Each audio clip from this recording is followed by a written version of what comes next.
Hello दोस्तों। पिछले part में हमने देखा था कि चारा जो हम लेंगे उसे भिगाना है। भिगाने से पहले इसका उपचार करना है। इसमें दवाई मिलानी थी, कार्बनडेजिम, वो भी हमने देखी थी। कितनी कितनी मात्रा होनी चाहिए, पानी कितना होगा, चारा कितना होगा बीज के अकॉर्डिंग, और उसमें दवाई की मात्रा क्या होगी, वो हमने पिछले वीडियो के अंदर डिस्कस कर लिया था। और हमने इस चारे को भीगने के लिए रात भर छोड़ दिया।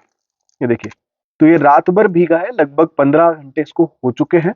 15 घंटे भीगने के बाद ये बिल्कुल गीला हो चुका है। ये देखो मेरे हाथ पे चिपक रहा है, तो ये बिल्कुल गीला हो चुका है। लेकिन इसका हमें एक्स्ट्रा पानी निकालना है। इतना पानी नहीं चाहिए हमें। ये जो लाल पानी दिखाई दे रहा है आपको, इतना पानी नहीं चाहिए। मैंने बताया था आपको, इसकी जो नमी है वो लगभग 50% रह जानी चाहिए। वो कैसे रहेगी?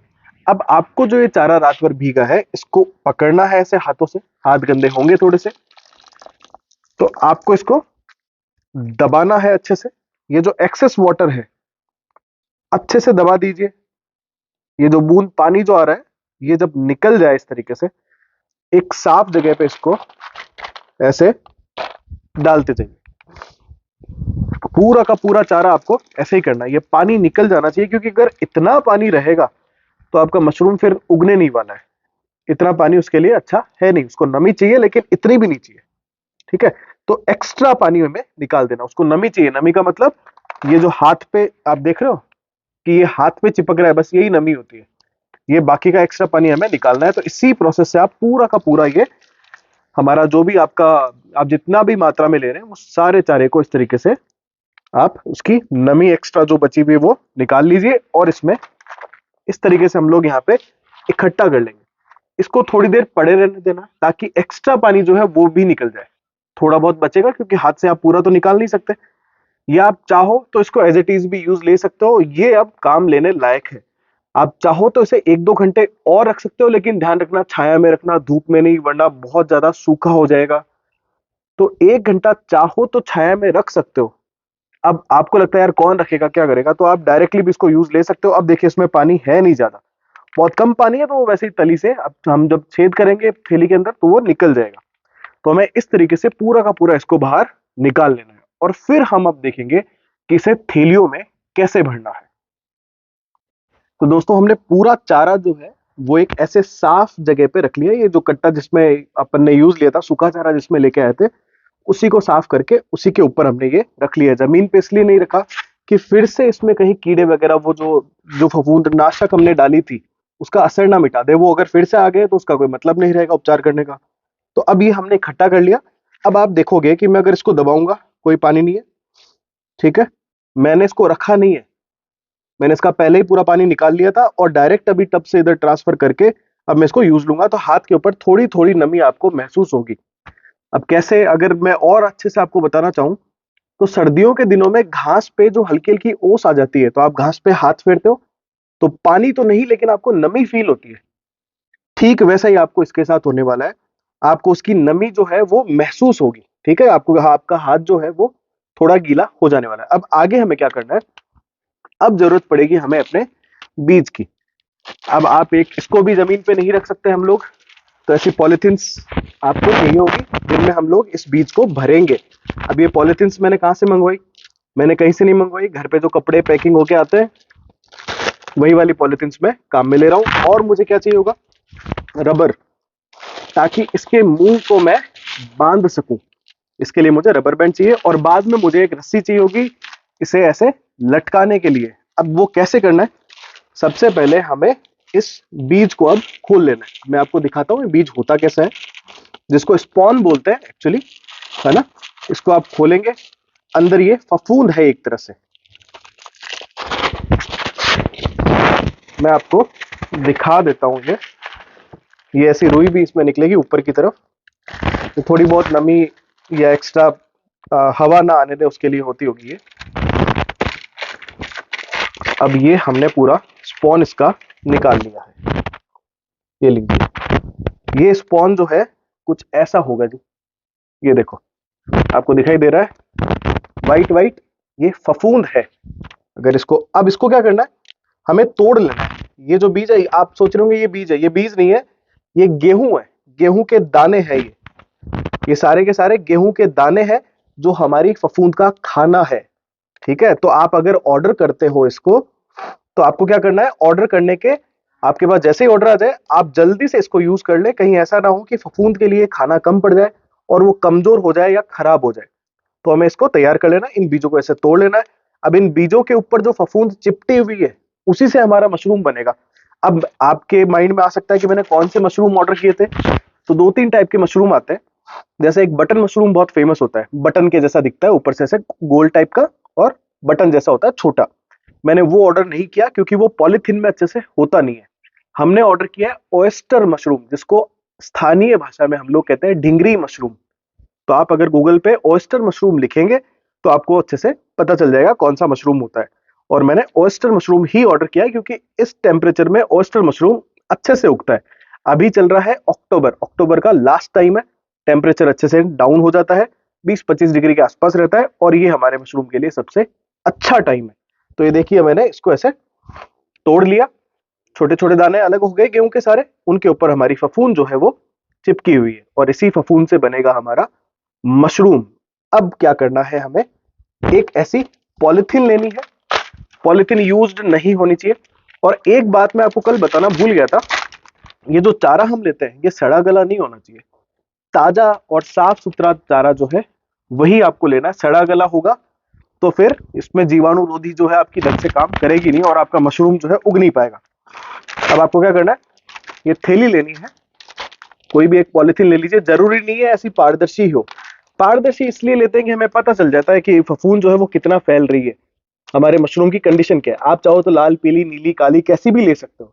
इवन मैं तो कहता हूं अगर आपके पास में कुछ भी नहीं मिले तो घर पे जो सब्जी लेके आते हैं तो बड़ी जो सब्जी की थैली होती है आप उसमें लगा दो, उसमें भी लग जाने वाला है। बस आपको अंदर दिखेगा नहीं अगर वो पारदर्शी नहीं है तो, लेकिन मशरूम जरूर लगेगा। देखिए मेरे हाथ पे जो था वो आपको अगर मुझे पता नहीं आपको दिख रहा है कि नहीं दिख रहा है, ये व्हाइट व्हाइट जो हो गए ना ये फफूंद, ये मशरूम की फफूंद है जो मैंने बीज से निकाली है। अब क्या करना है, ये चारा हमें इसमें भरना है। कितना भरना है अभी बता देंगे आपको।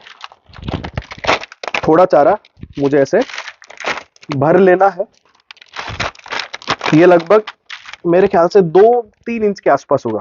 चारा भर लिया। अब मुझे थोड़ा सा बीज लेना है, ज्यादा नहीं, मैंने देखो थोड़ा ही लिया है। अब इस बीज को कहां डालना है, इस बीज को मैं इस किनारे किनारे डालूंगा। आई होप आपको अगर बीज दिख रहे हो, किनारे, बीच में नहीं डाला है मैंने क्योंकि साइड में मैं छेद करूंगा और किनारे से ही मेरे मशरूम जो है वो बाहर निकलेंगे। इस बीज को आप किनारे किनारे डाल दीजिए। हो गया। अब अगली लेयर करेंगे किसकी, चारे की। फिर से मुझे चारे की जरूरत पड़ेगी, चारा मैं उठाऊंगा और इसमें भर दूंगा। फिर से कितना, वही 2-3 इंच भरना है। बहुत आसान प्रोसेस है, आप घर पे इजीली उगा सकते हो। 2-1 किलो चारा लो, एक ½ केजी का मशरूम का स्पॉन ऑर्डर कर लो, हो गया। ये लो जी, आप चाहो जितनी लेयर लगा सकते हो, डिपेंड करता है आपकी थैली कितनी बड़ी है। अब फिर से मुझे वही करना है, इसको दबा लीजिए थोड़ा, क्योंकि ये अभी नमी जाएगी तो ये सूखेगा, तो नमी को मेंटेन करने के लिए हमें पानी देना पड़ेगा, लेकिन अभी जरूरत है नहीं। फिर से मैंने थोड़ा इसका जो स्पॉन है, बीज जिसको हम कह रहे हैं, वो लिया और इसे मैं किनारे किनारे ऐसे डाल देने वाला हूं, इसको बिखेर दूंगा। और बहुत आसानी से आप इसको कर सकते हो, इजीली मशरूम उगेंगे, ज्यादा कोई मुश्किल प्रोसेस है नहीं। ये हो गया। फिर से लेना है हमें चारा, सेम वही प्रोसेस। फिर से एक और लेयर बना दो, जितना आपकी थैली की कैपेसिटी है, जितना वो झेल सके आपको वो करते जाना है। ये लीजिए, ये फिर से 2-3 इंच की लेयर हो गई। फिर अपना स्पॉन डाल देंगे। तो आप देख रहे हो कि 1-2 थैली में आपका लगभग पाव भर स्पॉन जो है वो काम आ जाने वाला है, अगर मेरे जैसी आपकी थैली की साइज है तो। अगर इतनी साइज की लिए तो आ जाने वाला है। इसके ऊपर फिर से आप थोड़ा, ये हमारा जो चारा या भूसा जो भी आप कहते हैं लोकल लैंग्वेज में, हमारी भाषा में जो भी हम कहते हैं वो इस पे डाल देंगे। फिर से इस तरीके से डाला। ये लो जी, हो गया काम। मैं थोड़े से ऊपर भी स्पॉन डाल के बंद करूंगा, आप चाहो तो डालो, चाहे तो ना डालो। मैं थोड़े से ऊपर भी इसमें डालूंगा। ये लीजिए, हो गया काम। अब मुझे जरूरत पड़ेगी इस रबर की। रबर लिया, इसको यहां से पकड़ना है। इसको आप अच्छे से ऐसे थोड़ा ऐसे कर लो, सेट हो जाएगा। पकड़ लिया, ऊपर से पकड़ के घुमा दो, खुला नहीं रहना चाहिए, ध्यान रखना। आपको लग रहा होगा टाइट हो गया, कोई दिक्कत नहीं होने वाली है। अभी इसमें हम लोग छेद भी करेंगे। अब आपको अपना रबर पकड़ना है और इसमें चारों तरफ रबर को बिल्कुल टाइट कर दीजिए। इसके पास गुंजाइश ही नहीं होनी चाहिए थैली के बाहर जाने की।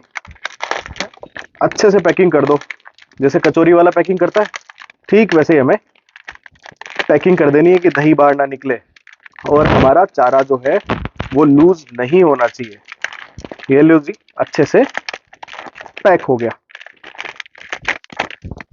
ये हो गई हमारी थैली तैयार। 2-1 किलो वेट होगा इसका, क्योंकि अभी चारा गीला है। गीला मतलब नमी है उसमें, और नमी तो हमें चाहिए। अब आपको देखो ये स्पॉन जो है दिखाई दे रहे होंगे साइड साइड में। अब जब मशरूम निकलेंगे तो साइड से ही निकलेंगे, लेकिन निकलेंगे कैसे, कि थैली तो बंद है। इसलिए हमें क्या करना होगा, इसमें छेद करने होंगे। अब मैं छेद बाद में करूंगा, बट मैं आपको बता देता हूं, मेरे पास में अभी कुछ मुझे दिख नहीं रहा, कुछ पेन है ऐसा। आपको क्या करना है, 18-20 जो है छेद कर लेना ऐसे। जहां जहां आपको मशरूम दिख रहे हैं बिल्कुल मशरूम के आसपास करना। ऐसा नहीं है जहां आपने बीज डाले हैं वहीं आप छेद कर दो, इसके आसपास करना। जैसे ही मशरूम ग्रो होगा उस छेद में से वो बाहर आ जाने वाला है। आप ऐसे ऐसे करके पूरी थैली में 18-20 छेद कर दीजिए। पेन से कर दीजिए या उससे भी बारीक कोई चीज हो, रिफिल जो होती है रिफिल से कर दो, या पेन से कर दो। पेन ठीक है, पतला पेन जो होता है उससे आप इसमें छेद कर सकते हो। कितने करना है, 18-20 छेद। ज्यादा भी नहीं कि इसको पूरा छेद दो आप, इतने भी नहीं। आप ज्यादा से ज्यादा 15-20 के बीच में आप अपने छेद जो है इसमें रखने हैं।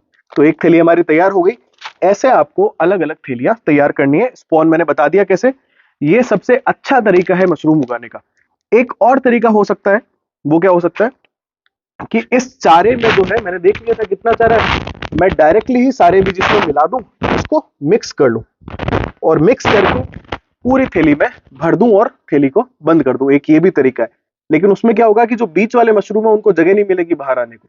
किनारे वाले पहले ही घेर लेंगे उन छेद को, तो आपके जो बीच के मशरूम है वो उतना प्रोडक्शन दे नहीं पाएगा। हालांकि उसमें भी मशरूम उगेंगे, लेकिन उसमें मशरूम कम उगेंगे इसके मुकाबले। ठीक है, अब मैं लास्ट में आपको क्या करना है, एक अंधेरे कमरे में इनको ऐसे टांग देना है। छेद रहेंगे और कमरा कर दो बंद। भूल जाओ 10-15 दिनों के लिए। आपकी इच्छा होती है इनसे मिलने की तो आप डेली देख के इनको आ सकते हो। अभी इनको पानी देने की कोई जरूरत नहीं रहेगी। 15-20 दिन बाद में आप बॉटल होती है, बॉटल में पानी भरो और उससे रूम में स्प्रे कर दो। थोड़ा बहुत इन थैलियों के ऊपर भी स्प्रे कर दो। डेली 2 बार करके आ जाओ। वैसे शुरू में 2 बार जरूरत नहीं रहेगी, 15 दिन बाद में आप 1 बार भी करोगे तो चल जाने वाला है। लेकिन जब इसमें से मशरूम निकल जाएगा तब हमें पानी की जरूरत पड़ेगी। तो वो तो अभी बाद का प्रोसेस है, लगभग 1 महीना लगेगा उसमें। तो मैं 1 महीने बाद में आपको ये दिखाऊंगा, लेकिन इसको लटकाना कैसे है वो मैं आपको वीडियो के लास्ट में अभी दिखा दूंगा। ओके, तो मैं उम्मीद कर रहा हूं कि आपको ये प्रोसेस जो है अच्छे से समझ आया होगा। फिर भी कोई डाउट रहता है तो आप मुझे कमेंट में अपने क्वेश्चन जो है वो पूछ सकते हो। दवाई का नाम नहीं समझ में आया, प्रोसेस नहीं समझ में आया, कुछ भी आपका सवाल हो आप मुझसे पूछ सकते हो। अब दोस्तों, आपको अपने मशरूम जो हम रखेंगे, हमारी जो पॉलीथीन्स है उनको रखने के लिए आपको कोई पुराना घर देख लेना है। तो हमारे पास ऑलरेडी एक खाली था कमरा साइड में, तो हमने एक ऐसा अंधेरे वाला कमरा जो है वो देख लिया। अब ये कमरा इतना गंदा भी नहीं होना चाहिए, तो मैंने अपने मशरूम जो है वो यहाँ रख दिए हैं। और मुझे एक बेटर ऑप्शन मिल गया, मैं आपको रोशनी में दिखाता हूँ। ये जो आपको दिखाई दे रहा है, ये जो मेरे ख्याल से प्याज रखने का ये जो है, जो कट्टा आता है जाली वाला, मैंने अपने सारे बाकी के मशरूम इसमें भर दिए हैं।